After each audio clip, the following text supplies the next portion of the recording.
রংপুর বেগম রোকেয়া বিশ্ববিদ্যালয়ের ছাত্র সংসদ নির্বাচনের দাবিতে আমরণ অনশন কর্মসূচির তৃতীয় দিনে আরও কয়েকজন শিক্ষার্থী অসুস্থ হয়ে পড়েছেন। এদের মধ্যে দুজনকে রংপুর মেডিকেল কলেজ হাসপাতালে ভর্তি করা হয়েছে। 17 আগস্ট থেকে বেগম রোকেয়া বিশ্ববিদ্যালয় প্রশাসনিক ভবনের সামনে আমরণ অনশন কর্মসূচি পালন করছেন শিক্ষার্থীরা। তাদের দাবি, বিশ্ববিদ্যালয়ের আইনে ছাত্র সংসদ সংযুক্ত করে সুনির্দিষ্ট নির্বাচনী রোডম্যাপ ঘোষণা করতে হবে। শিক্ষার্থীরা বলেন, বিশ্ববিদ্যালয় কর্তৃপক্ষের উদাসীনতার কারণে গত 17 বছরেও ছাত্র সংসদ বিশ্ববিদ্যালয়ের আইনে সংযুক্ত করা হয়নি। এর ফলে শিক্ষার্থীদের গণতান্ত্রিক অধিকার হরণ করা হয়েছে। ছাত্র সংশোধন নির্বাচনের রোডম্যাপ ঘোষণা না করা পর্যন্ত তাদের অনশন কর্মসূচি চালিয়ে যাবেন বলে জানান তারা।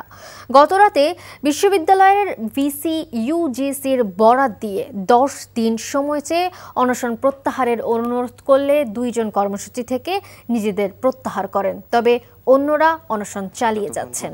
ছাত্র সংসদের রোডম্যাপ বেরোবিতে না পাচ্ছি, আমরা ততক্ষণ পর্যন্ত আমাদের এই আন্দোলন চালিয়ে যাব। আমাদের এই আন্দোলনের সাথে কিন্তু বিশ্ববিদ্যালয়ের যত সামাজিক সাংস্কৃতিক এবং জেলা সমিতিগুলো তারা কিন্তু সমর্থন জানিয়েছেন।